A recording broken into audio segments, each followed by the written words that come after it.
دایی یه فرصت خوب حالا پشت مدافعان خداداد عزیزی توی دروازه گل گل برای ایران خداداد عزیزی باز هم روی زمین گشت سردار آزمون و توی دروازه سردار آزمون گل به نام آزمون و برای ایران بزنه کریم انصاری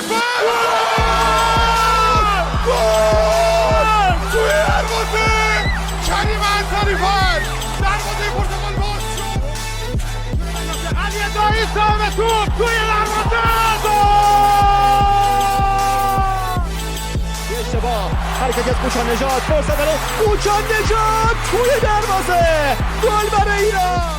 And welcome back to an episode of Gol Bezan. And I'm really thrilled to be back with another episode. We haven't been on the podcast for a long time, guys. And so how are you both doing? Sina, how's it going, my friend? Good to be back on the podcast. It's been a long time since that episode we did analysing the Iran against USA game in the World Cup. And yeah, I'm looking forward to the the aftermath. Nice to be back. Long time ago, especially in a video call. Whoever's just seeing this, here I am. Pezhman's beautiful face. Unfortunately, we have to start the episode with some sad news. With the earthquake in Turkey, there was 3 Iranian casualties from the amputee football national team: Mehdi Taremi, Mohammad Reza Mir Ahmadi, and Hamed Maturidi. And we want to send our deepest condolences to their loved ones and the entire amputee football national team and the community. It feels like the news in Iran just gets worse and worse in a couple. And yeah, this is another one of those sad occurrences. So yeah, our thoughts are definitely with them from everyone at Gol Bezan. So yeah, very, very sad. Very, very sad. Yeah, it was a very unfortunate, just upsetting situation. These national team players who are already in a in a place where they have to fight quite difficultly. It's a difficult sport to get into. Amputee football, it's not an easy sport to get into. I've tried it myself. Having being involved in coaching, we try all aspects, and try going and playing with crutches. It's not an easy sport to play on.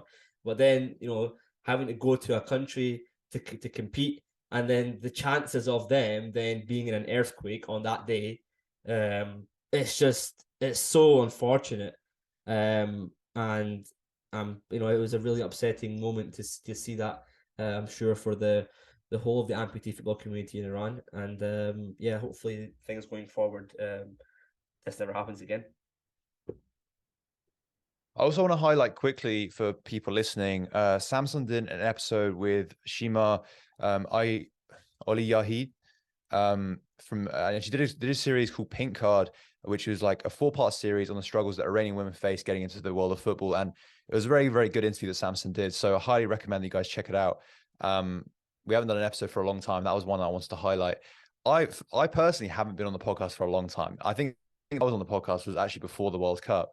So a lot's happened both in terms of football and in terms of like our country. So yeah, just keen to dig into all of that stuff going into this episode. And then the first thing, I guess the biggest elephant in the room is that Carlos Queiroz has left the national team.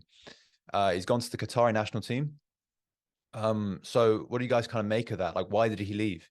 Well, I mean, look, I think for him it was it's a few things. Look at the performance we had at the World Cup. I think for him personally, it would have been his objective to do an improvement over the 2018 performance, which definitely didn't do. You look at the results that we had against England, against the US. We just didn't perform well to the level that when you wanted to do so when we were in qualification. I thought we had a team that maybe could have done something a little bit better than we did in 2018. Even though 2018 we played well, but we were hoping for an improvement. It didn't happen. Of course, there were so many things outside of the pitch that affected it. No doubt about it. It's not the same situation as 2018. Much, many more things happen that can influence the game. And I think despite that, I think Queiroz wanted his team to do better, and he didn't do. And I think that probably plays into it. I'll come on to that later on. But also, I just think for him, Qatar or a country that's going to give you a financial benefit in your career, and if you can take it, then you've done well for yourself. So as bad as it sounds, I don't actually blame him too much for leaving. There's a lot of stuff going on with Iran in terms of, like, obviously in the football world as well as the political world. We won't go into it too much, but there was a lot of, obviously, like lecture on Carlos Queiroz, and he didn't deliver, as you said, in terms of a lot of different things. I actually think he didn't deal with it right. He didn't deal with the whole. No, I actually agree with you with that as well. I don't think, and Pezhman, you can give your point on this as well, and you can maybe disagree if you don't feel like it's true, but I don't think he was happy how he dealt with it. I don't think, first of all, he expected it to be so difficult this time. I think he was obviously aware, but obviously with the killing of Mahsa Amini, literally happened like a few weeks into his tenure, third tenure, or so second tenure of national team. He wasn't expecting it to be that overwhelmingly difficult, and I don't think he dealt with it well enough. And I think with the being an experienced coach, it's quite tough on the ego of a coach to come into that and not deal with it, not have the same control that he wanted. And I think that maybe was maybe a bit tough on his ego. I'm not saying he's got a big ego, but I think it is natural. I'm not saying he's big-headed or anything. I'm not trying to criticize him. It's just difficult for anybody who's had that much experience to come in and not be able to control the situation. What do you think, Pezhman? Answering your question about what I think about him going to Qatar, I think, as you mentioned, it's a good step for him because he's getting kind of old. I don't know how many more big tournaments he have in him to deliver. So going to Qatar, financially, a good move in terms of support from the federation, in terms of great facilities. He will have all of that. What he will lack, I guess, is maybe the kind of passion, if you want to say, that the Iranians have. I'm not saying the Qataris have less passion about football. I'm saying that Iran, being maybe in the kind of country that it is with all its difficulties, Qatar don't have those. So it's not a struggle for the Qataris to be football players or to be regular humans, but in Iran, that's an issue, and that's maybe he was so good at, getting a group. Now he can, I guess, focus more on not being this like a shield protecting the Iranian players and Iranian football at all costs. He can focus on developing these young, good players that the Qataris actually do have, although they didn't show it in the World Cup, but we all know that they have a decent squad. So, and also having the benefit of being the host country for the Asian Cup next year, he put himself in a good position. And they're Asian champions. Let's not forget they won the Asian Cup. So he's coming into a team that's already had success. Iran haven't had success for many years. I think it was 1976 when we last won the Asian Cup. So he couldn't get success with that national team with Iran. So he's coming to a team who's had recent success. And as you mentioned, Pezhman, he's coming towards the end of his career potentially. So I think he wants to be in a position where, he's making good money, but also he can at least just focus on the football. Because in Iran, it's not that way. Anyone who comes in, even for Skocic, I think Skocic is, especially wanted to do that as well, wanted to focus on the football, but it was almost impossible to focus just on the game. So whoever replaces him, which we'll come on to, will have to try and do that. We'll have to try and, get that part of the game on the forefront. Well, let's move on to that now, because it's a very open situation that Carlos Queiroz has left us in, obviously going to Qatar, and as you said, Pezhman, the Asian Games are coming up next year, and so less than a year until kickoff, right? Like it's in January. So yeah, this doesn't leave much time in terms of next steps in the national team. And so who are the candidates set to replace him? We'll go towards that now. A little update here. Obviously, you might have heard the news that Jawad Nikolam has resigned from his role as head coach of Fulad. They played the AFC Champions League game, which they won. They're through to the quarterfinals, and Jawad Nikolam will not be the head coach of Fulad for that. His assistant coach will be the manager in that game.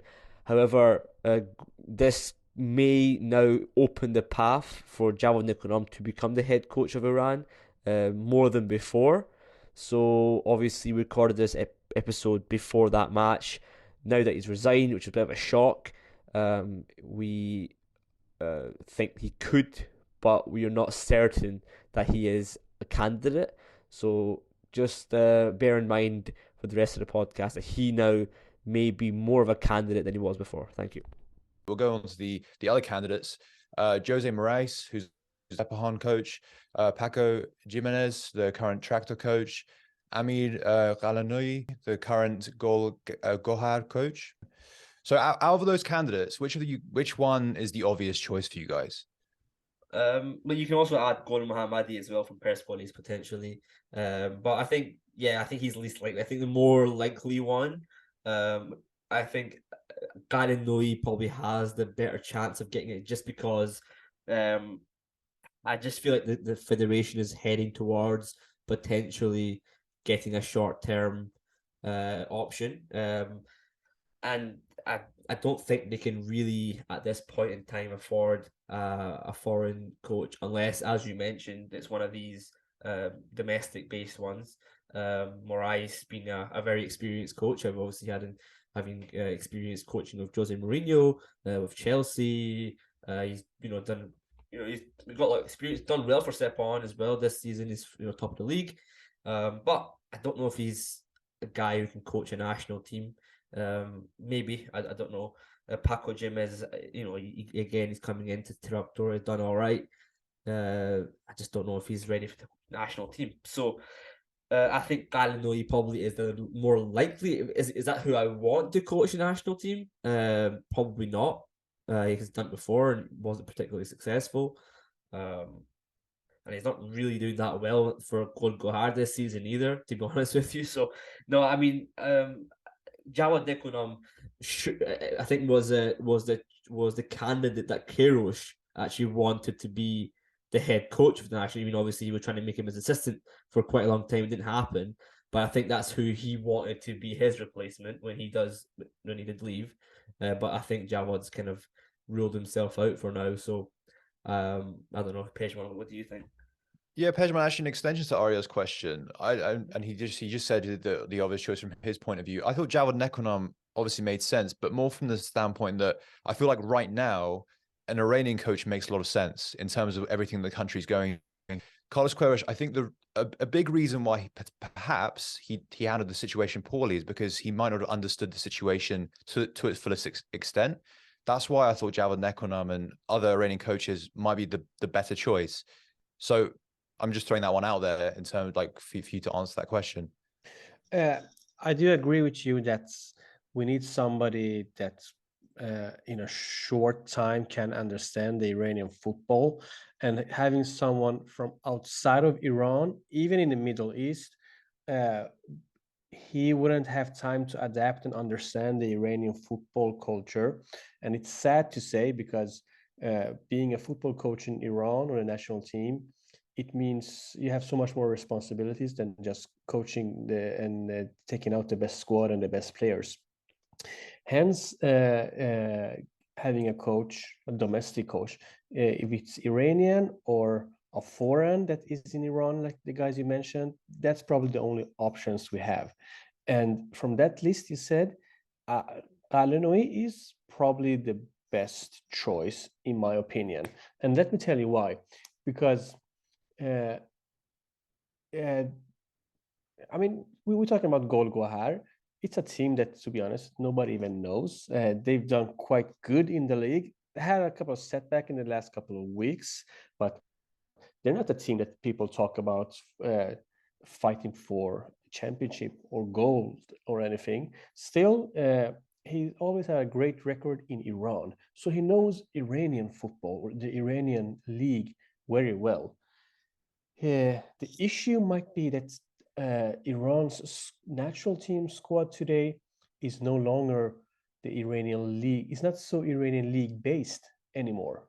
Our best players are all playing in Europe or some in Qatar. So that will be maybe his biggest struggle, having this squad of players that are Iranian, but European footballers, and adapt them to the Iranian way.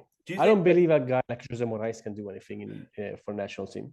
Do you think Pezhman then? Do you think the Iranian national team players, obviously as you mentioned, most of them playing abroad, do you think that they would accept an Iranian coach coming in? Like, do you think that would be something that they would, with open arms, accept with the years of now being with Queiroz and Skocic, Mark Wilmots, but they shouldn't have a saying in it. They shouldn't have. No, a saying you're right, but they do, don't they? They shouldn't, but they do. That's the thing. Yeah, we saw how much power they had. They pretty much got Skocic sacked. So it's not like that simple to say that. Yeah. You know what I mean? That's a good question. And the short answer is it's none of their business. They have a coach, and their main goal or focus is to listen to the coach and do as the coach says. Well, I agree. Yeah, they don't do that, unfortunately. But they don't do that. but they don't do that with somebody like Skocic. But you can't do that with somebody like Qalenoui, because he's the master of that. I mean, I think he does that. He plays that game better than anyone else. So if you want to try to bully Qalenoui, you can be sure that he will bully you 10 times harder, make it even worse. So I think Qalenoui will actually lead the group the way they probably need to be led. Like, he needs to be this alpha coach who have the whip on them and ready to tell them. I think that would work. Again, I think you're right, but I think that would only work with a domestic player. I don't think that's going to work with the foreign-based players. I think that there's a reason why. I think it will do, because it was probably the foreign-based players that were the most critical about Skocic. So I think, and I don't think that the players once again will do something like that, because that was so important. That was before the World Cup, and Iran had their biggest moment. Yeah. This is the Asian Cup. Iran is in a different state. Most people they don't even care anymore. Yeah, I think the reality is the federation, Mehdi Taj, they have to understand that at this moment in time, not a lot of foreign coaches who are going to be at the kind of experience level of Carlos Queiroz are going to try and get a job at Iran. So you've got to look for candidates who at least have a managerial experience that can benefit the national team in at least a couple of capacities. Qalenoui will bring in, as you mentioned, Pezhman. He'll bring in experience with Iranian football, and obviously he's previously been the Iran national team head coach. So he understands what the job entails. If you bring in a guy like Jose Morais, he might be a better coach than Qalenoui. Probably is actually a better coach than Qalenoui, just purely by coaching standards, having coached in top teams around Europe. No doubt about it. But does he understand what the job entails and what it means to be a coach of Team Melli? Because it's a bigger job than just coaching any old national team. It's not a simple job. So Qalenoui will understand that job, but that's what we need to kind of understand. So in that sense, I think it would be wise of the federation to bring in a guy like Qalenoui. But I'm on the fence, because I don't believe, in my opinion, that, as I said, I don't think the players would accept it, and I think that's the unfortunate. I think the players have too much power, and I think that's one of the downfalls of this team since pretty much Master Choudhury retiring. We haven't had a leader in our dressing room, and it's caused there to be splits in this national team, and it's caused there to be lack of leadership in the dressing room. And I think it's going to be, if we don't find a leader in the next few years, it's going to be even worse if we don't get the right coach. So I actually agree with you, and I think it's actually worse than you say. I think that opportunity window is shorter than a few years. This is like our so-called golden generation. They should have got through to the last 16 of the World Cup. They didn't, and as you said before, there was already sort of division within the team. This is before Massa Amini as well. So I mean, just sorry to cut you off, go on. Christina. I mean, look at Carlos Queiroz posts on Instagram saying bye to the national team, and then who's under his post commenting is Hossein Kanoni, Mr. Team Bus himself, yeah. Who Kanoni was on the side of keeping Skocic, if you don't forget, and obviously he's a foreign-based player. So it's one of those things where and I kind of agree with Kanoni, because obviously he probably did in the World Cup he should have played, but at the same time, how many times does that happen where a coach gets sacked and then they come out onto social media and comment on the coach's post? Do you know what I mean? Like, it's quite funny. It's funny, but it doesn't happen that regularly. No, it never happens. And that's because I believe Iranian footballers have lost their discipline, have lost their understanding of their role within the society. Who do you think you are to come out onto a social media post to post something, thinking as if you're fighting for, as if you're speaking it in favor of Iranian people, but you've done things in the past that doesn't really give you the right to speak, mate. Do you know what I mean? Not long ago, I'm Team Kanoni on this one. Not a year ago, you were Busgate. It's true, So I get it. Pezhman, you're right, because he should have played, and I understand he's upset, but it's such a fine line. Arya here. It's a symptom of the lack of discipline within this team that a player can get away with doing. It's extremely wrong what he's done. You can be on his side, but it's exceptional what he did. You're right, and I think that's correct. But Kanoni's also correct in the sense that potentially maybe I think he had a different meaning in it with what he said. I think maybe he believes that Queiroz didn't deal with the situation in Qatar properly, which I think is true as well. And I think overall the team lost its discipline in the World Cup. So guys, I want to move on to, because this is a question I just want to quickly ask for people, because we haven't actually answered it. Why did Jabal Nekonam rule himself out for this job? I don't think he was given guarantees. So I think he wanted the job as a guarantee. As soon as Queiroz was released, or if he'd not given a contract for renewal, he wanted to be guaranteed that job. And I think he felt a little bit upset the fact that he wasn't. And he also wanted to continue his tenure at Fulad, which seems, because obviously they're in the Champions League. So they're the only Iranian team in the Champions League. So he believes that maybe they can do something in this competition. So he wants to be given that opportunity to do so. So I think there's a lot of factors in it. Hopefully he doesn't rule himself out and he does come back in the fold. I do think he would be a good option, but I personally wouldn't want him to take the job right now. It's a bit too early in his career. Yeah, Pezhman, another candidate that has been linked with the Iranian national team for actually quite a few years now, before Carlos Queiroz's second return, was Hervé Renard from previously Morocco and now Saudi Arabia. Obviously, they pulled off that massive win against Argentina in the World Cup. What do you make of him being linked with the job again? And how strong are the links? Yeah, Saudi, the moral World Cup winners, May I just say, before we actually carry on, I was in Qatar for the World Cup, and when Saudi Arabia beat Argentina, it was actually so annoying, because there were so many Saudi fans in the country. Everywhere you used to go, you just walk around, where's Messi? Where's Messi? Shut up. You beat Argentina, but for the next it's few hilarious. Weeks, it was funny the first few times kept saying it. Yeah. But anyway. Yeah, it is what it is.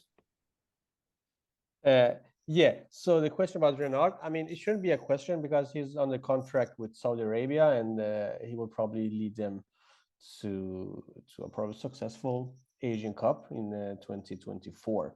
So, but he would be a long-term solution in my mind. And it was a pity that Iran didn't get him before. Maybe after the Asian Cup, depending on how everything works out, both for Iran and for Saudi Arabia, we'll know. But I think the short time, and I understand that Nekonan maybe is not interested in the short term contract. Whoever will get it will probably be that kind of solution, depending on how things work in the Asian Cup. So therefore, I still believe that a guy like Amir Ghalenoui, with all his experience, is the right kind of coach for Iran at this moment. Well, having said that, Allahyar, the federation spokesperson, has recently said that if Renard does terminate his contract with Saudi Arabia, which has been suggested a few times in the last couple of weeks, that he might be unhappy with Saudi Arabia federation, and he might want to terminate his contract. We'll see what happens. And Allahyar, the spokesperson, has said that if that does happen, then they will shortlist him as a candidate. So that's that's just bullshit. Yeah, we'll see. I mean, I think he is unhappy with them. I do think he is unhappy. Well, I don't know why. I don't know. I'm not sure. Surely we should do an interview with Renard to ask him that. But he is unhappy for various reasons, and if he does become a candidate for Iran, it would be an option that, obviously, as you said, would be a long-term option. But at the same time, I don't know if we can afford him. I don't know if we can give him what Saudi Arabia are giving him. Really, what's his contract like with Saudi Arabia? Do you have to entice a coach to come out of that deal to come in at the Iran national team? It's not going to be an easy one to take. Yeah. So I personally believe actually he's the perfect option. He would give the players discipline. The only thing is, as you say, Arya, like he's not coming. Like there's no way right now that we can entice a manager to his caliber to come to Iran. It's just not going to happen. We have to build up so many things. Like obviously the situation needs to improve, but it's just way beyond that. It's the infrastructure, it's the money, as you say, it's the discipline as well. Like there needs to be some sort of a foundation, and we don't have that at the moment. He would be an amazing long-term option, but I don't think long-term he'd be retired by the time it gets all fixed. Well, there were some reports that Nice were looking to try and get him potentially in the in Liga.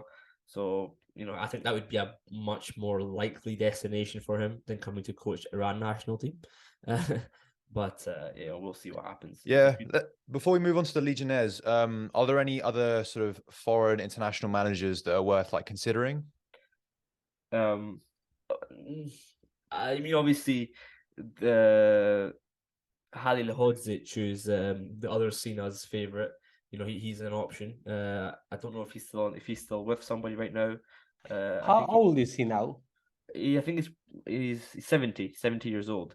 And currently he's coaching nobody. He was obviously the Morocco coach up until recently, and he's a free agent. So he's an option. Halil Hodzic maybe could be somebody who comes in. Obviously, he used to be Japan coach not long ago.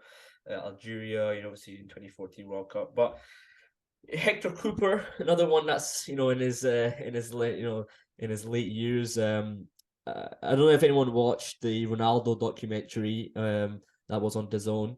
The Brazilian Ronaldo, he actually mentioned in the documentary that Cooper was the worst coach he'd ever had in his career. And Ronaldo is a guy who played at some of the best clubs in the world. So for him to say that is a big statement. So I don't think Cooper is the right guy for this job anyway. He's just too old, and I think he's just not got the right character for it.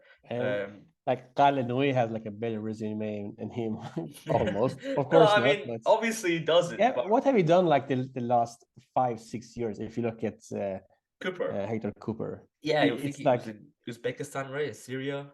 It's nothing to be proud of. No, not at all. Stramakioni, Pezhman, obviously Esteghlal coach for a little while. I think he he has PTSD, but go back to Iran. You know, he wasn't paid. Yeah, and he said like as long as the situation in Iran is like this, I won't return. So we have to rule him out. Otherwise, he would be an interesting coach. He would be not. Sorry, what was his name? I forgot. The Esteghlal coach with the long hair. Schaefer. Yeah, Schaefer. I mean, where is he coaching? I think he's also a little bit older now as well. Marcel Schaefer. I think, look, a lot of these options are a little bit in their, Sharma Kone is in the right kind of age range that we're looking for. I just think that at this moment in time, we're going to struggle to get coaches in who are the perfect option. I think the perfect option is probably what's his name, Renard. Sharma Kone isn't a perfect option, but he's in the right age. And then someone else like I think someone was saying before, like Farhad Majidi, he's somebody who, did okay for Esteghlal for a little while, didn't have a great time with them, but he's probably like in the right age, like Jawad Nikonom, like he's young, he's a up and coming coach, but I just don't think he's the right person for the job. And I think that's the problem. Like there's certain areas that we have to adhere to, and coaches like Sharma Kone don't always meet the criteria, in my opinion. Winfried Schaefer right now is also a free agent. He's been a free agent since 2021. And the other option that we recently were told is Jose Daniel Carreno, who is a Uruguayan coach. Recently was coaching at Montevideo Wanderers in the Uruguayan League. Apparently he's applied for the job. Whether he's actually shortlisted is a different story. So we'll see what happens. I think it's going to be an interesting one between now and whenever we want to play our game, which I think Sina, I think you have it there. We're going to play our game hopefully next month, but who knows? Who knows? Yeah, the rumors with Russia, right? Yeah, Russia and Iraq. Yeah, next month, and I think it's going to be in Tehran potentially, but Taj has already mentioned that he's not in a hurry to get a coach. So that's already a bit of a red flag, I think. But you've got a month to go, so I don't know. Okay, so before we talk about the legionnaires, let's catch up with Erfan Hoseiny, who Arya talked to, talk about all things domestic football with the Iranian league. Okay, I'm joined by Erfan Hoseiny, an expert on Iranian football, someone who we believe is a very knowledgeable person on the Persian Gulf Pro League. If you're on Twitter, you may have seen his tweets numerous times. I'm really pleased to be here with Erfan. How are you doing, my friend? Hello, Arya. I'm doing well. Thank you for having me on, my friend. It's an honor to be on the podcast once again. How are you doing? Good to have you on. We've tried to have you on for a long time now, but hopefully we'll have you on more going forward. I'm doing really well. Erfan, give us a little bit about yourself, what you do in terms of Iranian football. Obviously, you've got a pretty big Twitter account as well that people will know about, but if you can give us that as well, appreciate it. Yeah, as Arya mentioned, if you're on Twitter, you've probably seen my account. I try to spread Iranian football, mainly the Iranian domestic league. I watch the Iranian Football League a lot, the PGPL mostly, or the Hasfi, and when I can, even the Azadegan.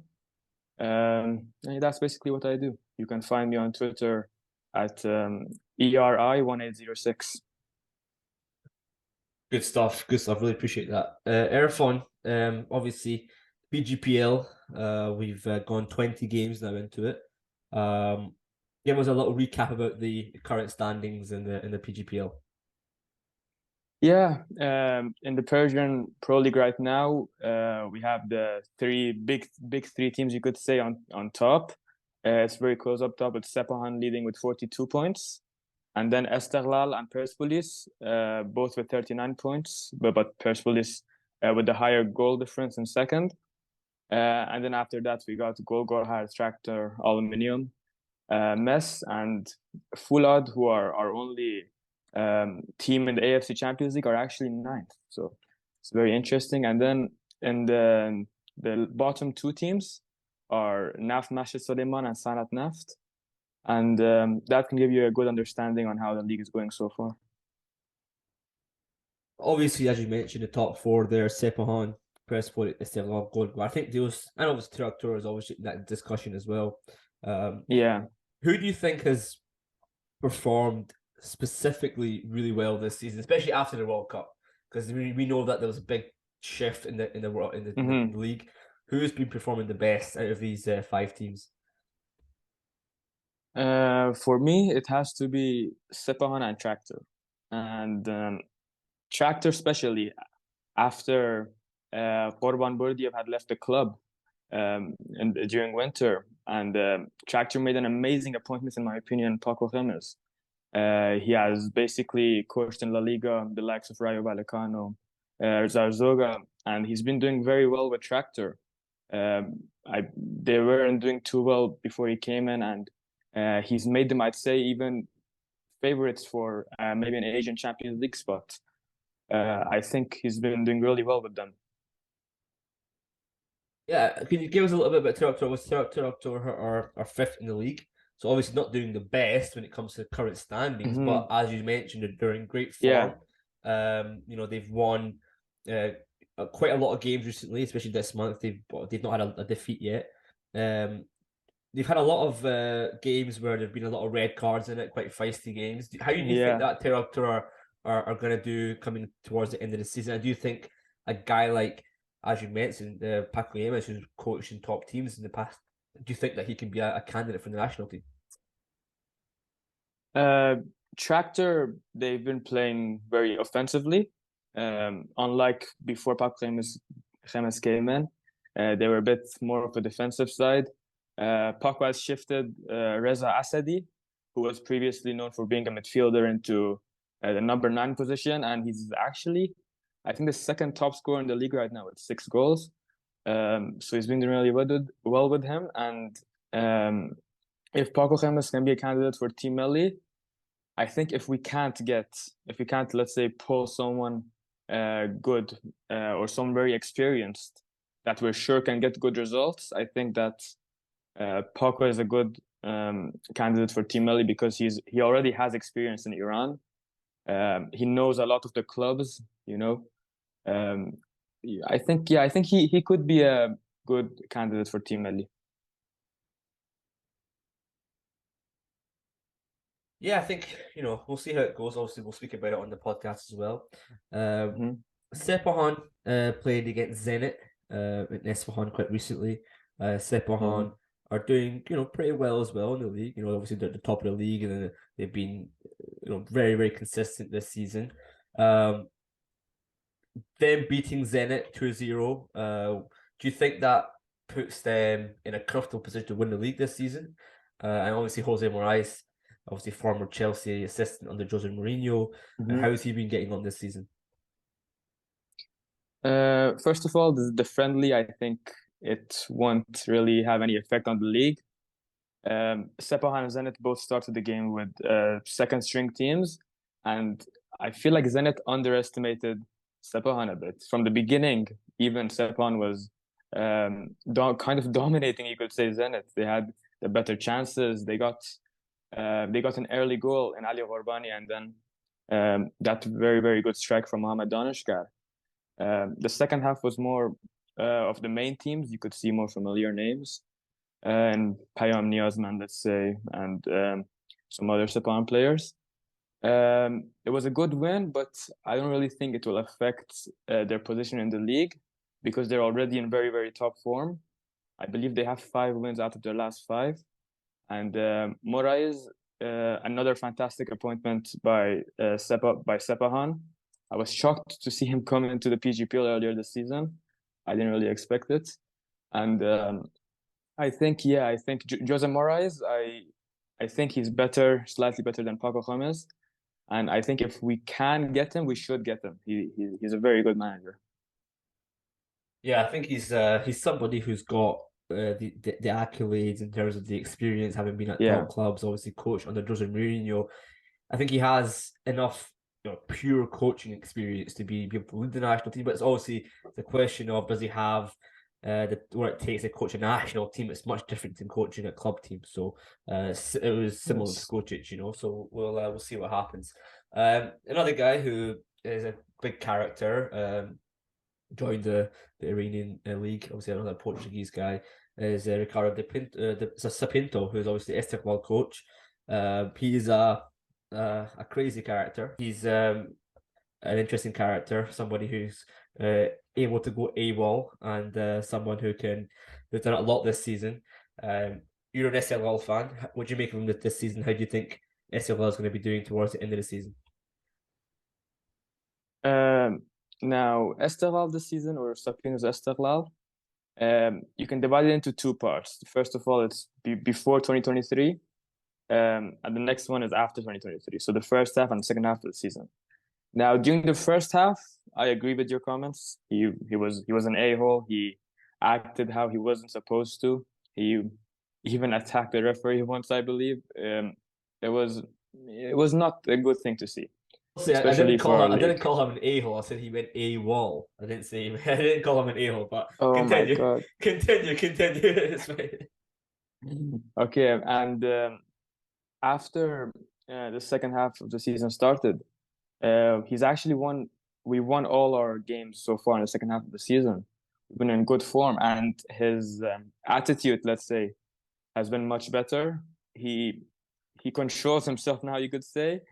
But unfortunately, the other team's coaches, they've sort of found a trick, or they're taking advantage of how he was before, and they're kind of, let's say, going at him to make him angry, to make him angry and maybe get him sent off. And we saw that last week in Peykan, and then the week before that in I believe, Kerman, we saw that the opposition's goalkeeping coach, he went and pushed Sapinto, and crazily enough, Sapinto himself got sent off, which was insane to me.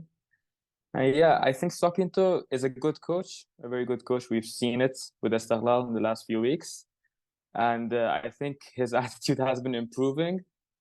Yeah, that's what I think of him. So you think he's been targeted by the other coaching staff, right? Yes, yeah, he has, definitely. Okay. All right, so moving on then, we have the Hasfi Cup round of 16 coming up pretty soon.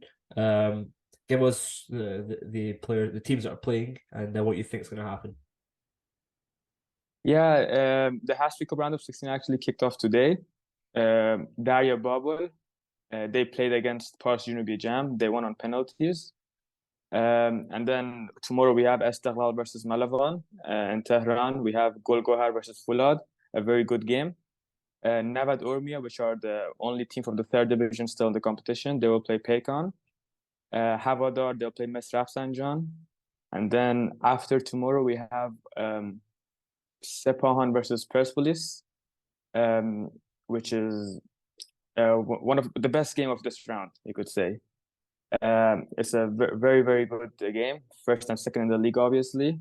It will be played in Esfahan. Sepahan looking like the favorites right now. And then the other games that are left are Istiklal Molasani versus Meskerman. And yeah, those are the games for the round of 16. Good stuff. Appreciate that. Okay, let's move on then to Persepolis. Yahya Mamadi, obviously still the coach. He's been there for a long time now. You mentioned to me he has not been in the best of form. What do you make of Persepolis this season? Persepolis this season, at the beginning of the season, they signed many, many good players. They got Beyraman back, Sorush Refi, Mohamed Mehdi Ahmadi. They had good signings. Locadio, who obviously left for reasons. But they started the season well. They were leading the league by, I think, 5 or 8 points it was until not long ago. But since the second half of the season started, they've been in pretty bad form. They lost to Fulad. They drew to Aluminium. And they won against Sanat Naft barely. But then again, a few days ago, they lost to Havadar in front of their own fans, which was a bit embarrassing. Yahya Gol Mamadi, he's a good coach. he's a good coach. He's shown it before. He's won the league twice with them. He's won the Super Cup. He's a good coach, but I think maybe you could say his time is up with Persepolis. He's every time he loses or draws in the press conferences after the games, he keeps on. He doesn't take the blame himself. He keeps on blaming other things. He blames the referees, the pitch, etc. I think maybe he should maybe blame himself a bit. Maybe it's the tactics that are wrong. I think he doesn't see that. Persepolis have good players, probably the best squad in the league in my opinion. But I think the coach maybe is the problem for them. I want to ask you a question, obviously, because in the recent weeks we've obviously seen Carlos Queiroz. He's now the Qatar head coach, and a lot of coaches in the Persian Gulf Pro League have been become candidates potentially to be the Iran head coach. People like, as we mentioned, Jose Moraes, Paco Yemez, Amir Kalanoui, who is currently the Gholizadeh coach. Gol Mohammadi potentially could put his name in the basket, and obviously Jawad Nekounam, who I think is kind of taking himself out of this situation potentially. We'll see how that goes. Out of all those names, who would you think is the best candidate for this role? And do you think that an Iranian coach would be a good option at this point, or do you still prefer a foreign coach to come in?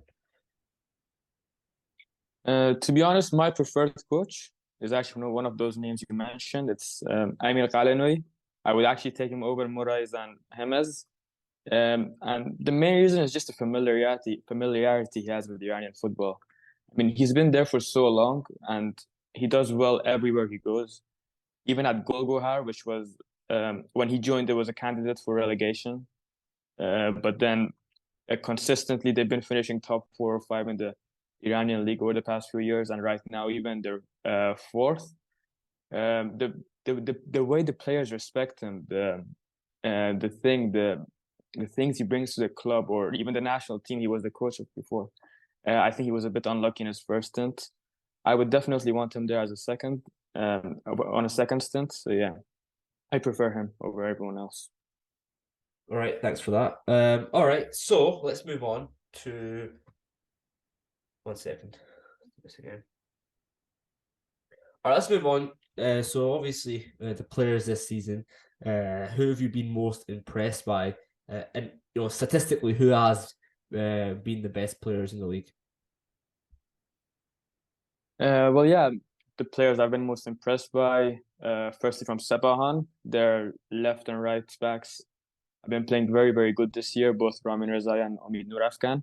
Not only have they been good defenders, but they've helped a lot in the offense as well, especially Ramin Rezaian. I think he's been one of the top 2 or top 3 best players in the league this year.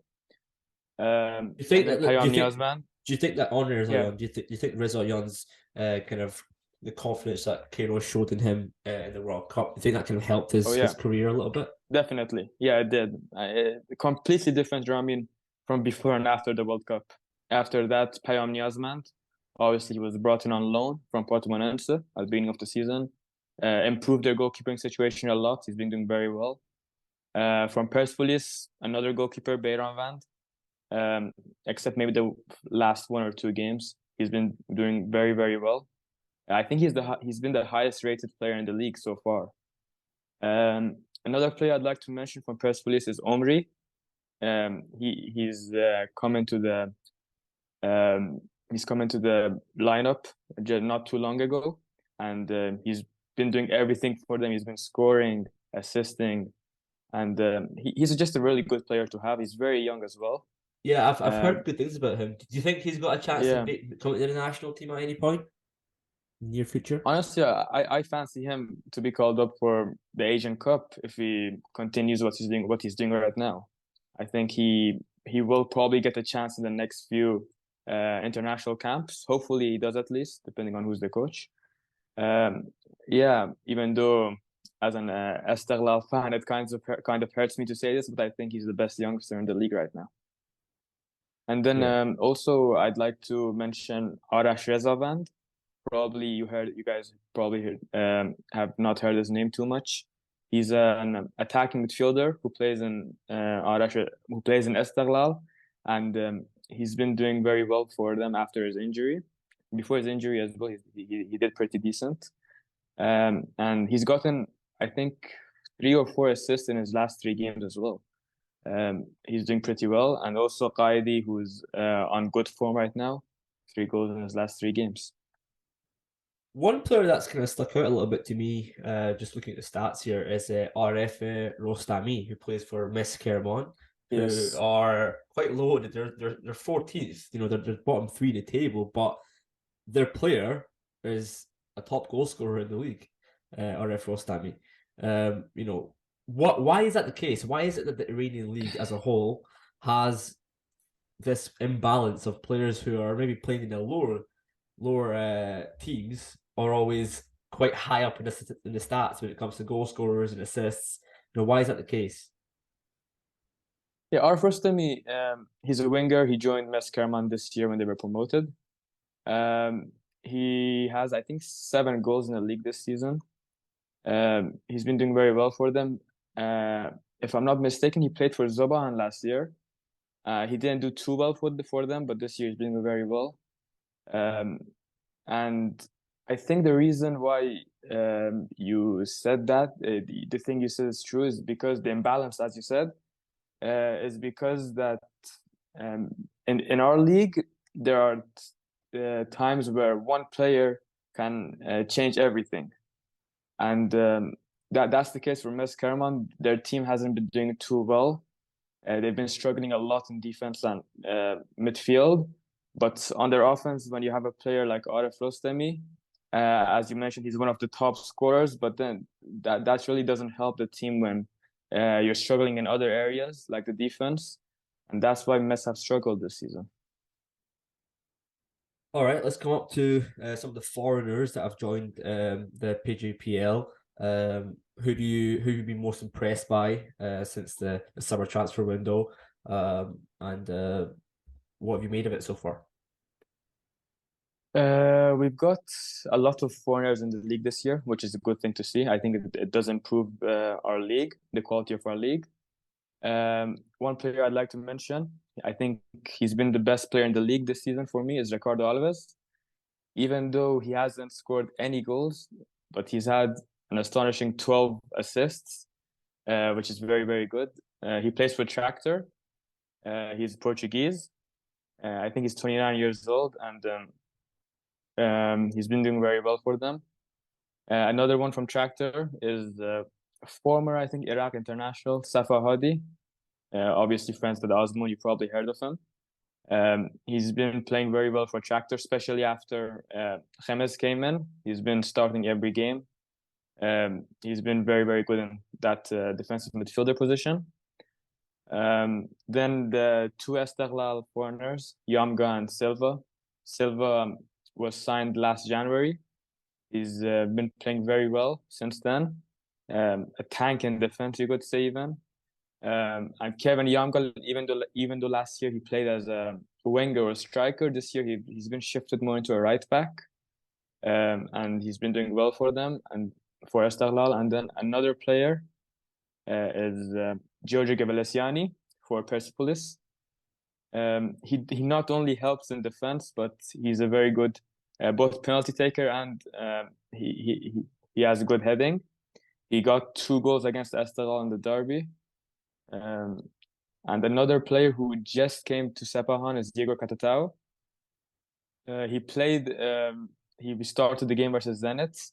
And from that game, I could see the quality he has. I think he could be one to look out for in the league. Perfect. Appreciate that, Erfan. Okay, so let's move on to the bottom of the table. We came on to Mes Kerman there, but you know, some of the Khuzestani clubs like Sanat Naft Abadan, Naft Machi Suleiman, and of course, you know, Fulad, of course, a bit of a downfall in their quest for the championship. What's happened to these Khuzestani clubs? You know, what's going on in that part of Iran? First of all, there are 2 different problems here. First, it's Fulad, and then it's the other 2 Naft clubs. For Fulad, They have a good management. They have the money they need. They have a semi-decent coach in Javad Nekounam. I think their problem is mostly from the coaching staff this year. The lack of use of youngsters maybe could be something else. But for the other two clubs, Sanat Naft and Naft Mas Suleiman, two actually very popular clubs. They've always been popular in the province, always had the packed out stadium when they played at home. And it's sad to see, these two clubs on the bottom of the league. They're probably going to get relegated. And the main issue I see with them is the management. Now, they're both owned by the Naft company or the oil company. And they're not very good owners. We've seen before, if you guys remember Naft Tehran, they even played in the Champions League a few times. You know what happened to them, relegated, defunct, not a club anymore. I don't see why they're doing this to clubs. Obviously, they don't care. They don't invest enough at all. I think Naft Mas Suleiman is one of the only teams in the league without a foreign player this year. And the quality of the coaches and the quality of the players they bring in is just not good enough for the first division. And it's very, very sad to see. Yeah, it's very sad to see a team like Sanat Naft, who, as you mentioned, massive history in the Persian Gulf Pro League, but is going to probably get relegated to Azerbaijan. All right, let's move on to the continental competition. We've got the AFC Champions League. Fulad is the only team in that as well. They're going to play against Ayfe Sali, Saudi Arabian team, in the round of 16 tomorrow. As the team are recording. What do you make of it? How do you think they're going to get it on? Well, yeah, they play against Al Faisali, the Saudi club. They're actually in the second division right now.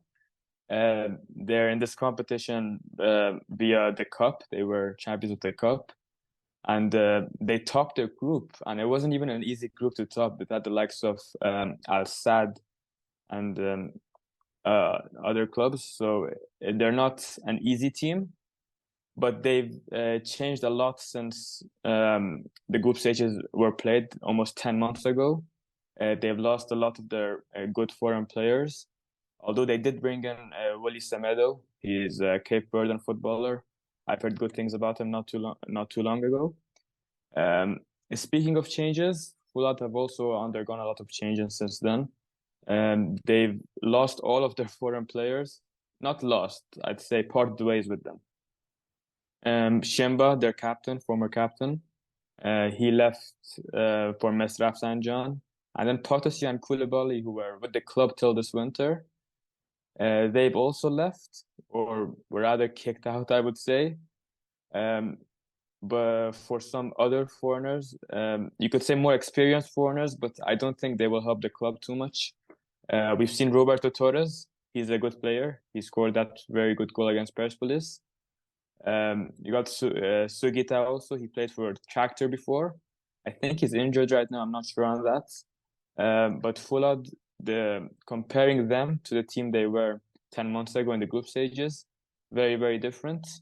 I actually see them struggling tomorrow against Al Faisali, even though they're second division side. I hope they do, and I hope they'll do well, but I don't see them getting past the quarterfinals. Thanks a lot for that. We'll see how that goes tomorrow in the Champions League. Okay, finally, on the Champions League, there's a new, you could call it, setup, the way they're going to do it in the Champions League for next year's edition. The AFC have brought out this new system for their competition. How will this affect Iranian clubs? And do you agree with it? Do you like it, or do you not? Yeah, they've kind of followed the Super League format that Europe's going for. Basically, right now we have 40 clubs. It's going to be almost half of that. We're going to have 24 clubs in the Champions League. But we're also going to have two other competitions, the second and third tier competitions, with the second tier competition having 32 clubs and the third tier competition having 20 clubs. Now the third tier competition, it's just for the let's say developing countries. We won't see an Iranian club there anytime soon, hopefully at least. And then in the first tier, based on the slot allocations right now, we're going to have 3 clubs. So 2 and then 1 in the playoffs. And then in the second tier competition, the AFC Cup it's called right now, we're going to have 1 club.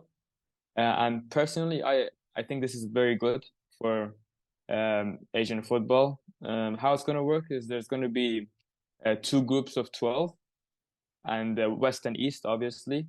And every team plays 8 matches. So not everyone plays everyone. 8 matches, 4 home, 4 away. And the top 8 clubs from each region will go to a round of 16. And then from the round of 16, and the good thing about this is that East and the West region are going to be combined from the quarterfinals. So this is very good for the competition. It's always been annoying that you couldn't see the clubs from both sides meet until the final. I agree with this new format. I think for once AFC have done something that's good for Asian football. Yeah, I have to agree. I was always a big critic of the whole, meeting the West against the East in the final. It doesn't make any sense. In my opinion, they should be playing quite early on, and hopefully that this format does allow that to be more of a competition, not just, this best meets that best. Do you know what I mean? I don't think it's not fair. So that's a good way of doing it. And also, from what we're hearing, it's also going to be single legs. It's not going to be 2 legs. It's going to be centralized locations. So it's not going to be 2 finals, like we had before when Persepolis played one time and they lost, because they had to play an away and a home and an away game. It doesn't make any sense. So now it's going to be centralized, which is obviously a good thing. Anything to add to that? Yeah, but that's it. Basically, I think until the round of 16 is going to be home and away. Then the quarters, semifinals, and finals are going to be held in a centralized location. Do we know where that's going to be? And not yet. Not yet. Maybe in Iran. Hopefully in Iran. We'll see that. All right. Thanks a lot, Erfan. I really appreciate that. Hopefully we'll have you back on. Again, where can everyone find you on social media? You can find me on YouTube, Erfan1806. I'm not too active there though, and I'm mostly active on Twitter at ERI1806. Yeah. Perfect. I really appreciate that, Erfan. Hopefully I'll have you on pretty soon, and all the best. Take care. You too. Okay, let's jump into the Legionnaires now that we've talking situation. So the big one that happened in the January transfer window was Gholizadeh, who went to Kasımpaşa as a loan, arrived just before the earthquake, and here's a video of actually his thoughts and feelings during that time. اول از اینجا تشکر کنم از همتون. مرسی که جوی حالم بودین. خدا رو شکر به خیر گذشت، سالم. فقط نمیدونم واقعا چجوریه که زندم خدا رحم کرد بهمون. و خب از طرفم خیلی ناراحتیم. خیلی از هموطنان ترکمون همون جلوی چشممون زیر آوار بودن. خب خیلی اتفاق بدی بود. ولی حالا من یه مسئولیت جزئی داشتم با عکس برداری و امارایی که کردم. یکی از زن‌ها یه شکستگی داره ولی خدا رو شکر چیز خاصی نیست، برطرف میشه. همین که سالمیم، زنده، خدا رو شکر میکنیم. بازم خواستم ازتون تشکر کنم، ممنون. و در آخر اینکه واقعا شرایط خیلی بدی بود. تو اون هتلی که بودیم ساعت 4 صبح یه لحظه واقعا اخواب پریدیم و که زمین لحظه شدید فکر میکنم 7 و 8 بود، 7 و 8 بیشتر و همه جا فقط تکون میخورد. نمیدونم اصلا چجوری بلند شدم، جمع جور کردم خیلی از وسیله‌هامون تو هتلمون و بلند شدیم و همه تیم رفتیم بیرون. فکر میکنم اون دور اطراف یکی از جایی که نریخته بود و خراب نشده بود همین هتل بود، به خاطر اینکه بناش جدید بود، تازه ساخته بودن. و بیرون که اومدیم خیلی از ساختمونا اکثرا با خاک یکسان شده بود. تو شهر هم که وضعیت خیلی افتضاح بود و متاسفانه یکی از بازیکنایی هم که دیشب با تیم حریف بازی داشتیم، همون بازیکنی که به ما گل زده بود و بازی رو برده بودن، هنوزم زیر آواره و فکر میکنم که متاسفانه فوت شده. و فکر میکنم چند هزار نفری مردن و چندین هزار نفر آسیب دیدن. امیدوارم که حالشون خوب بشه و همچنین امیدوارم حال مردم ایران تو خوی و اونا هم حالشون خوب باشه و بهشون رسیدگی کنن. ممنون از محبتتون. لطف کردید. Let's just talk about this very, very briefly. Pezhman, what was it? Was it a good move for Gholizadeh? He wasn't getting much game time in Belgium. I don't think it was a good move. I mean, the Turkish league is quite good. There's nothing wrong with that, to be honest. But it's not probably better than the Belgian league in terms of the all-over competition. Although he was getting less minutes, he was still playing more or less every game. And maybe getting a loan to another Belgian club. You know, I don't really know what was the main reason. Was it like he wanted to come closer to Turkey, come closer to Iran, and that's why Turkey was a good league? Was it a good financial deal for him? Because he's got the qualities to stay in Belgium, I believe. And I think there would be other clubs in that league, or maybe even in Holland or somewhere in Europe that could benefit from his qualities. So I want to know what was his main reason for moving away from Charleroi. I don't know that. Do you guys know? Only a loan. It's a loan deal, so it's only for 6 months. He'll be back to Charleroi at the end of the season. I hope that's if he doesn't sign on to Kasımpaşa. I think for him it was a case of Charlotte. He's been at Charlotte for a long time. He's been there for many years now, and obviously one of their key players in the attack. I think for him, he was upset that he didn't get a move after the World Cup, because he had a good World Cup. Let's not forget, he was one of our better players in the World Cup. I thought he played really well, got an assist against England, did okay against the US. So he was a little bit upset that he didn't get a move early on in the January transfer window. And this move came towards the end of it. I think it was a loan move that kind of just cropped up because they needed a winger. Kasımpaşa needed a winger, so they just gave him a loan deal, which he took.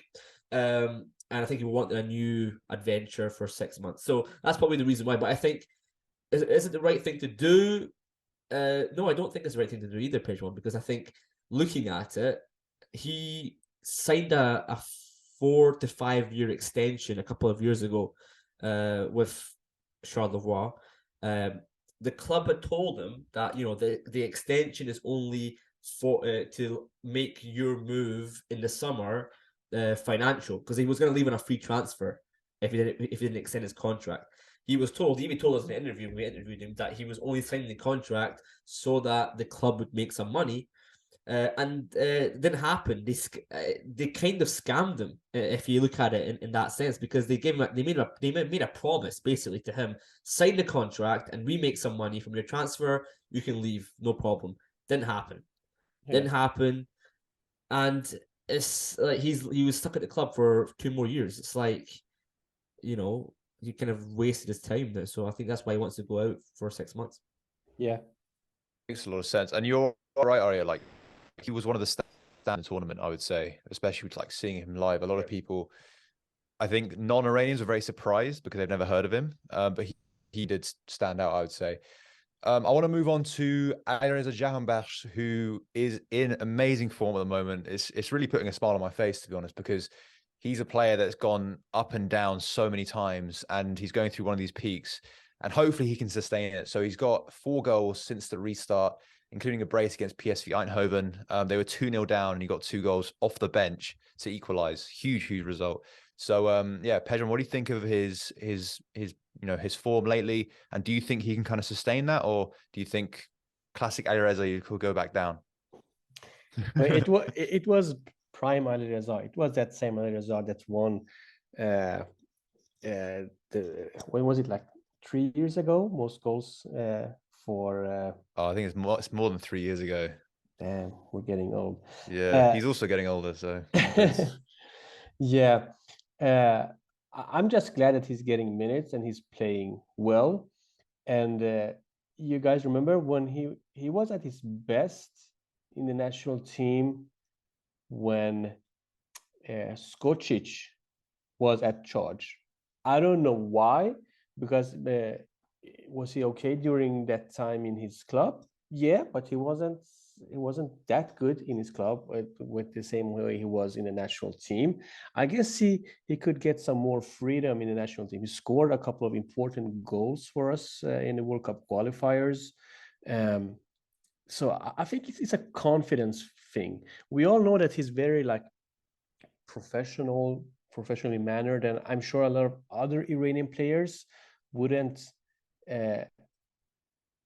accept the way things would have gone, the way they went for Jahanbakhsh, because he was on the bench a lot of times. He get like 5 minutes here, 10 minutes there, and at the same time, the team is playing really good. They're in the top of the league, so what can you say? But I think this is his top. I mean, he's not good enough for Brighton or the Premier League. He is good for Holland and those kind of countries and clubs. So be happy where you are, because as you guys, he's like around 30 years now, something like that, right? So there won't be, his biggest move will be maybe going to Ajax instead.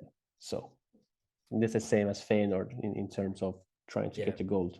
I hope they win the league this season. They've only had one loss this season. They've played really well. And I hope they do win. I think for Jahanbakhsh's sake anyway, I think that he needs this half season to kick on his career. He's 29, he'll be 30 pretty soon, but he has to use this part of the season to kind of restart his career a little bit, because it was going downhill. No doubt about it. He was going downhill, but I think now he has to revive it a little bit. Yeah, and it's the only reason why I'm a bit harsher to him more than most players is because we know how quality he is. We know how good he is. He's got everything in the locker to be a top player.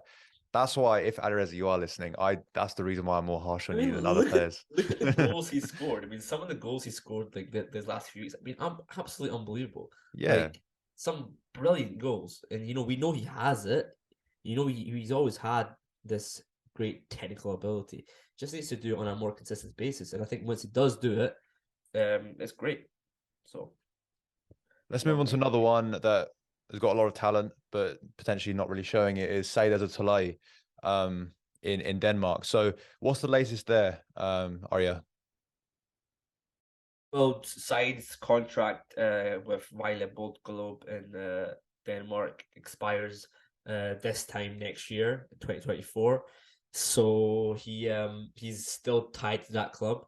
Vejle are in the second tier. They're top. They're going to get promoted, no doubt about it. But they are in a position where they can basically reject offers, because no club is going to pay a lot of money for a second tier player.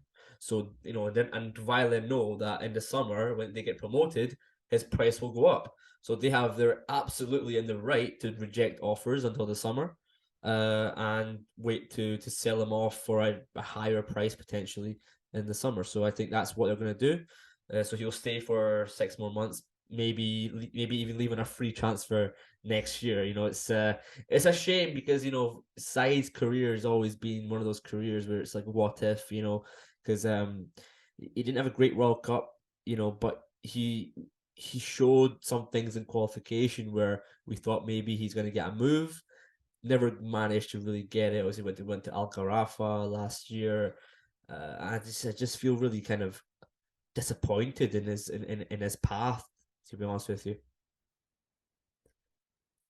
Yeah, he's got a ton of potential, but it'll be a shame if it stays that way, if it's just potential and nothing else. So I think sorry, it's kind of like the same discussions we have about Saeid Ezatolahi time after time, isn't it? Like, yeah, it is true. It's not changed. Nothing's changed. Said this in 4 or 5 years. Yeah. And I think what I'm afraid of is that we'll keep saying he's got, and he hits like 30. It's like, well, okay, not anymore. Well, it's gonna be like he had a lot of potential, but he never managed to get it, and that's what I'm afraid of.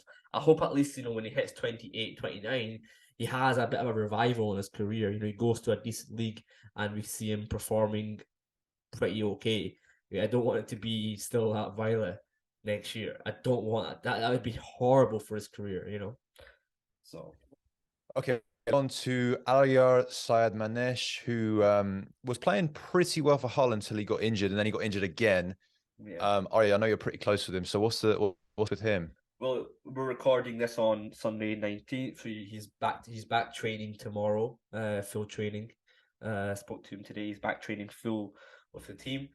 Hopefully he will play next weekend, off on the bench potentially. So that's good news because he's one of the players who missed the World Cup. Then he got re-injured, which was a bit of a setback for him. But I hope that the club, actually the club did admittedly say that they kind of rushed him into it a little bit, and why he kind of re-aggravated the injury or the same area that he injured. So hopefully he comes back and ready to go for the rest of the season. Yeah, and then Pezhman, Mehdi Taremi, who we don't really need to say much about him. He's still banging in the goals. He's performing. Like, I don't want to over sort of hype him up in case we jinx him because there's a Champions League game coming up this week. So yeah, how good's he been? He's got 11 goals at the moment in the league, one away from the top. I think like within Europe, he was like top 5 in terms of goals and assists in 2022. So I think we said this before, but massively underrated striker in Europe. Not Iranian striker in Europe. Can he finish top goal scorer? And last season for Porto, do you think? I mean, he could be top 3 in Portugal for sure. I mean, that should be a minimum. Porto in the league, I don't see them winning it this year. It's too tight up. I mean, is it Benfica is on top, right? Yeah, it's Benfica. It's fairly close, I would say, but it's Benfica's on top. Yeah. Yeah. And the Champions League, I mean, he will have a tough time. And as I mentioned before, I mean, if he wasn't Iranian, if his name was Taremino, he would by now be in a bigger club than Porto. Good or bad? I don't know. Because it could be like another Darwin Nunez case, you know. He was amazing last year in Portugal. They bought young player, strong, fast, everything, and he came to Liverpool, is really struggling like the rest of the team. So you know, maybe the step from Portugal to another big European club such as Liverpool, I mean, that's what we should expect, right? I mean, we shouldn't expect Taremi playing for a team, and nothing back at it seems like Aston Villa or Everton or something like that, but in a top club, in like top 3-4 countries, European countries in the those leagues. So it would be like Napoli, probably not. Yeah, people always make this argument, but the counter argument I would give is like Luis Diaz went to the same club as Darwin Nunez. I know he's injured at the moment, but he was performing very well in his first few games. So, and he came from Porto, right? Like half the goal from assist from Mehdi, and so I don't know. It depends on the play. It's really tough. Just look at like Karim Ansarifard being Mr. Goal in or shared at least in Greece. Going to, was it Nottingham when they were in the championship? He didn't score a single goal. Nottingham Forest, yeah. So it's quite tough taking that step, you know. Azmoun, are we going to talk about him now? Because that's another. I'm going to ask a question before you guys move on. What do you guys make of Son Heung-min being the top Asian player over Taremi in the rankings? What do you guys make of that? Yeah, I agree with that. One? Yeah, one of the best players in the world, in my opinion. Maybe not this season, but in terms of like his whole career, I know he hasn't won anything for Spurs, but no one has won anything for Spurs for a long time. But like I would say, yeah, he is still the best Asian player. Yeah, I think definitely. When you look, I mean, there's ways to compare, right? You can compare it by one season and say, yeah, Taremi's been by far the better player, which if you're gonna go off that, then Taremi should be number 1. But then you look at it more holistically. Well, who is the better footballer? You've got to say it's Son. right? I think Son is the better footballer. I'm not saying that Taremi's not a good footballer. No, he's a great footballer, but Son is a better footballer. So I think that's the approach that AFC took, which is probably incorrect. I think that's why people are upset. But yeah, I think that's a valid question to bring up, because I have seen that a lot. And the thing I would say is, like, Son Heung-min won the Golden Boot within the Premier League. Like, until Mehdi Taremi does something like that, I think there's no competition. Yeah, unfortunately. I know. Yeah, I mean, that's why I'm saying now is the time for him to take that risk and go to somewhere like the Premier League, or I don't really see any other league he can go to, really. I think he should really test himself and go to the Premier League. He was linked with Arsenal in the January transfer window. I don't think that would have been a bad move, personally, seeing how Eddie Nketiah is performing, but it didn't happen. There's no other league that you can go to. You can't. Serie A, it's not much of a challenge, in my opinion. I think he would do really well in Serie A. He might not do great at the beginning, but I think he would do well.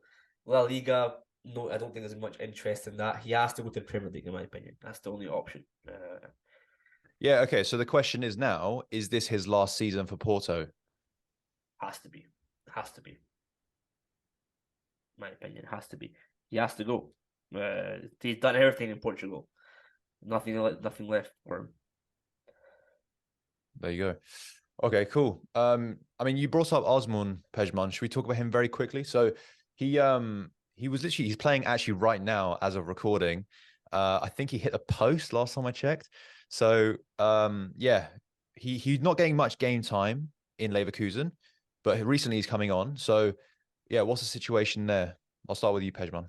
Yeah, the game actually finished now, and I saw the game. Actually, I, as well as everybody else, was surprised that he got to play from start, because Patrick Schick is back now in the squad, and he's fit and ready.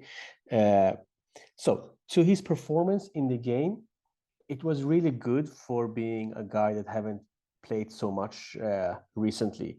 He played the full 90 minutes, I believe, and he was involved in a lot of things.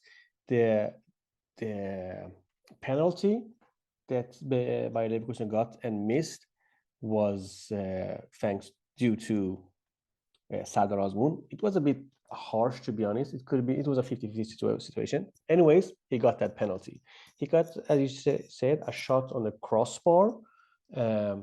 He got, I think it was an assist later on. I don't quite remember how they counted that, but he was rebounded. Yeah, but he was involved in the offensive, at the attacking play of Leverkusen. He did quite well, and this was good. Although, man, Leverkusen is such a strange team, kind of weak, to be honest. What I saw from them, they had a lot of holes. The S word you want to use there. But for Azmoun, it was a good game. It means that he showed himself that he can do things in Bundesliga. And I'm sure if he won't start next game, he would get at least 20-30 minutes and prove himself. Let's not forget that they have a Europa League game on Thursday, I believe, against Monaco.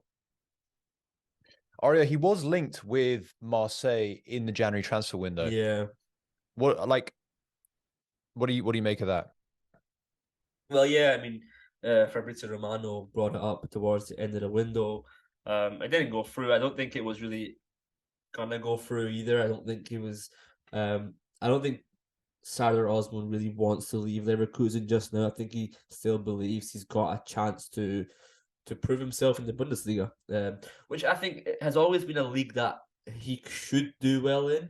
It just hasn't been the right opportunities for him. Unfortunately, he's got really bad injury toward the start of the season. He almost missed the World Cup. I think hopefully this performance today is a stepping stone for better things to come. But yeah, Leverkusen are a really bad team right now, aren't they? I mean, they're really low on the table. I don't think Xabi Alonso is the right person for the job. I just think that they need to reinvent themselves for next season. Hopefully Azmoun is part of those plans. I don't fancy Marseille as a move, but I'm not a big fan of French football. But if he has to go, it's not a terrible move. It's not a terrible move. The thing is, I think this situation that's going on with Leverkusen right now might actually benefit in the long term, because as you said, they're not playing well. Patrick Schick, I know he scored today, but he's not been performing too well up to his normal standard. Him as kind of an outsider, hasn't played much. Azmoun could really break into this team right now and revitalize them. And so I think the situation is actually pretty good for him. That's probably what he was also looking at. He was looking at the options. He could have gone to Marseille, could have stayed in Leverkusen, saw the situation in Leverkusen, thought he could definitely break through into this team. And I think him in the long run. It's obviously a risk, but we'll see what happens. Okay, so the other one I wanted to talk about was Saman. So didn't play much in the World Cup. He had a real chance against the USA. I still have nightmares around it because I was like right next to the goal when it happened. But Pezhman, what's he kind of like thinking in terms of his playing at Brentford? Obviously not getting much. His playing time in the World Cup was fairly limited, as I just said. So yeah, what's he kind of thinking? I mean, he have to see it as a failure for him. The last couple of 2 or maybe even 3 games, he haven't even been on the bench, But Brentford is having a really good 2023 so far. I mean, yeah, they're 11 games unbeaten right now. Yeah. It's pretty good. So I mean, he can't complain. Although he maybe is really great in the trainings or whatever, but Brentford is like they're chasing a Europa League or maybe Conference League spot, whatever, a place playing in Europe. He needs to leave Brentford, I believe. I mean, it's strange. I think it's the same coach that actually had handpicked him, but haven't let him play so much in the Premier League. He played a lot of minutes in championship, but to be honest, there wasn't so many 90-minute games for him. He's turning 30 this year, which means that this is now where he should be at his prime, and not even playing, not even being on the bench means that the coach don't rate him good enough for that. So I believe moving to like the championship would have been really good in the January window. So he's kind of like stuck in no man's land from now till the summer, and he have to do something in the summer. I mean, he's been in that club for too long that he and his managers know that this situation isn't good for him. He will probably lose his place in the national team, maybe, or not getting any minutes, not enough at least, because we know as Saeid Ezatolahi's potential. We've seen somewhat potential, but Ezatolahi is kind of struggling in the Danish second tier, and someone isn't playing against the best teams in the world in Premier League. What do you guys make of a move to Eredivisie? He's the same age as Jahanbakhsh. He's probably not. I would say he's not had the best career compared to Jahanbakhsh's career is probably a little bit better than him if you look at it overall. Maybe an option. It's an option. I think Championship is probably better. I think staying in England is still good for him. They play much more games in the Championship. Yeah, of course, and I think Saman. It's probably the thing that's probably his downfall is that he's not played enough football. He doesn't play. And like, when was the last time I've seen him play a game for his club? Like, actually play like 90-minute games. Long time ago. I think he played against Tottenham, and that was it. Like, that's the last time I remember seeing him play. I think he's I think he a little bit unlucky with the World Cup. I think Queiroz never really trusted him. Sina, me and you were at. But he praised him a lot. Yeah, me and you were in Austria. In our heads, we were like, how does he not start Saman? The way he played against Uruguay, the way he played a little bit against Senegal, he played really well. In my head, I was like, how did he not start him? I deep down always knew that Queiroz never trusted Saman, never trusted him. But Skocic did. Skocic did, yeah, he did, and I think he always preferred playing under Skocic deep down than he did under Queiroz. But it is what it is. He didn't have a good World Cup either. He didn't really do much for us when he played against the US. So he asked to move in the summer, and I think Championship, maybe go to Hull City, maybe join with Allahyar could be a good option for him. But we'll see. We'll see what happens. I think it's a career, one of those careers again that we're just disappointed it didn't really come to much.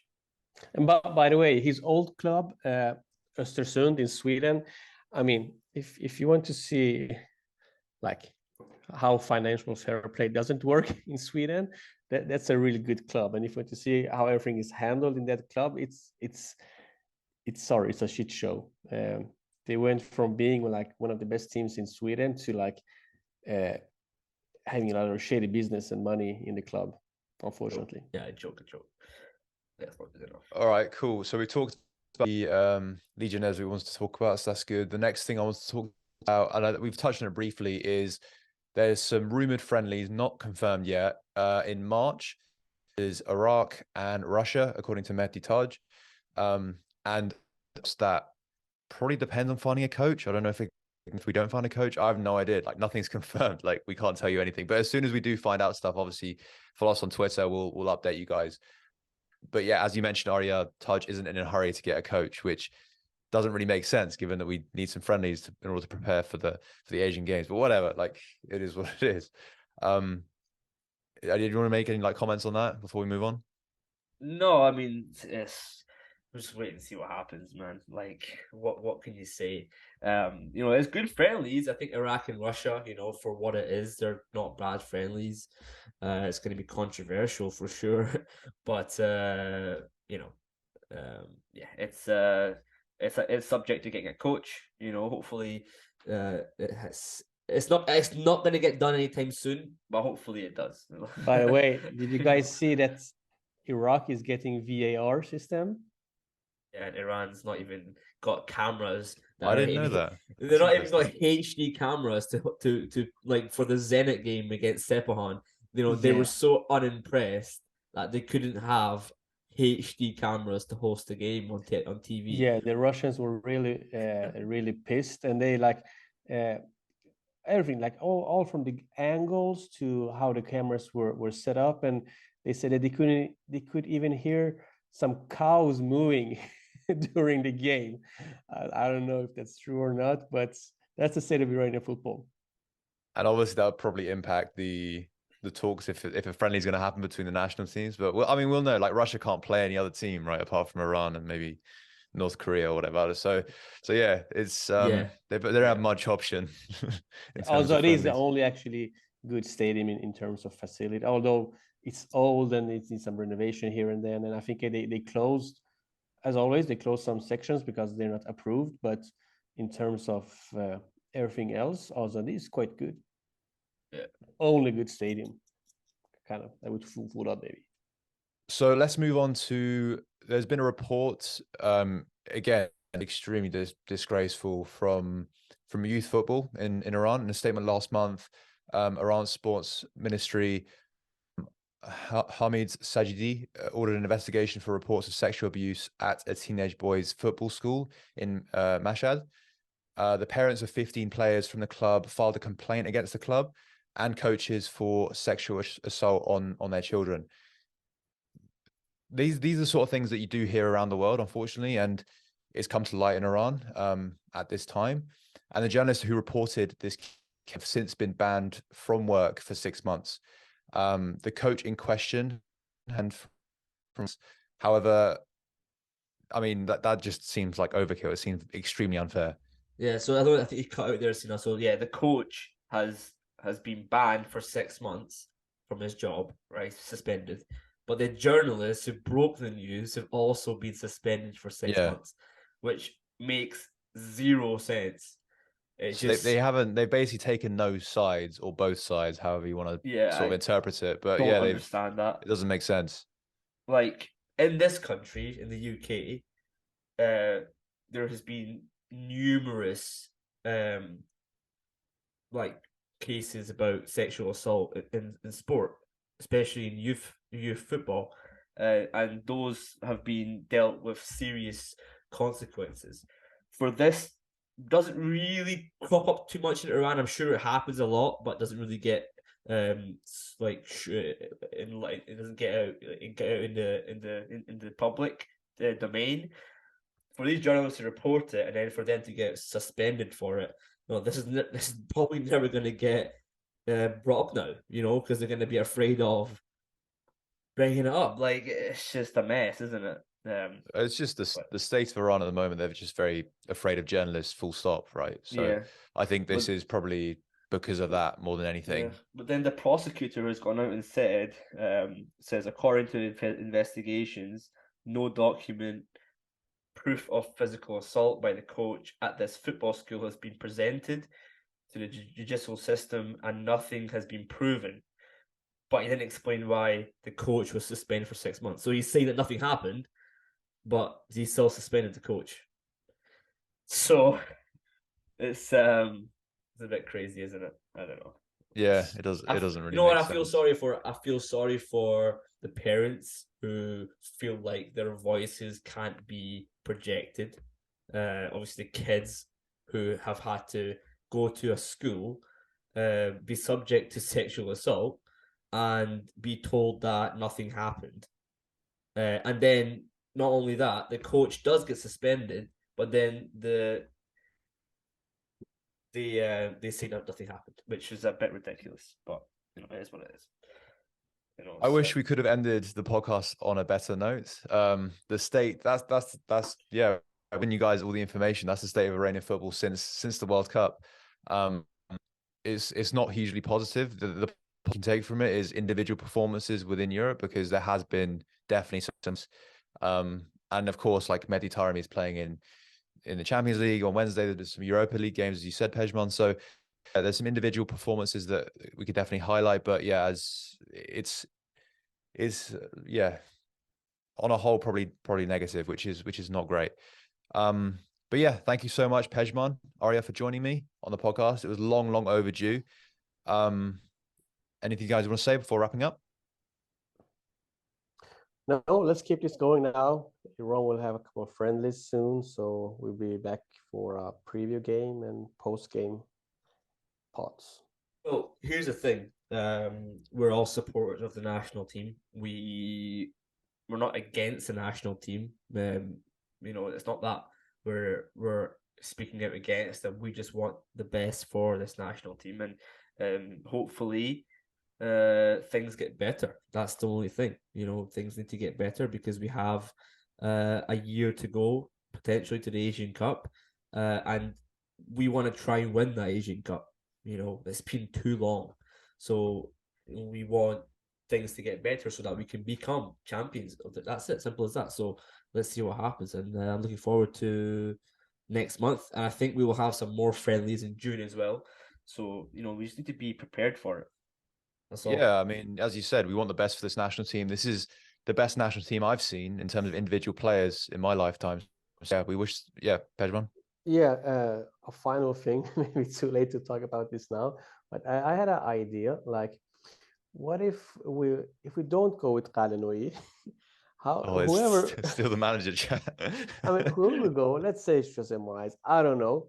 I would love to have Masoud Shojaei as this kind of link between the coach and the players.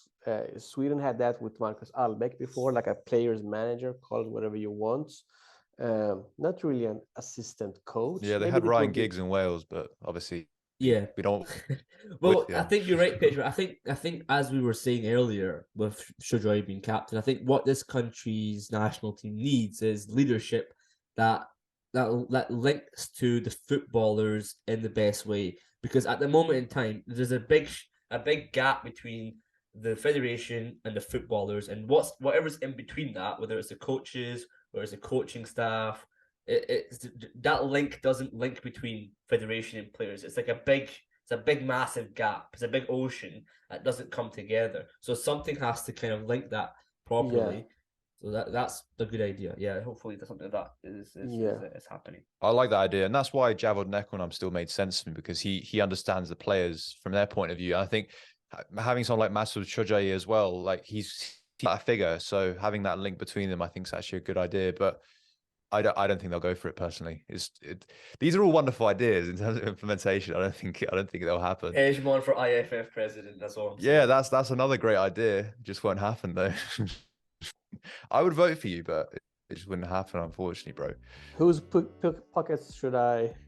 Oh no, we have to wrap this up now. Yeah. Okay, guys. Before you get us cancelled. Okay, cool. Thank you so much, Pep. pleasure for coming on the podcast. For everyone listening, thank you so much for this far on the podcast. We will update you guys on any friendlies that come up, any manager rumors and appointments. So do follow us on Twitter, Instagram, subscribe to us on Twitter, subscribe to us on YouTube, sorry, not Twitter. And yeah, thank you so much. We'll catch you in the next episode.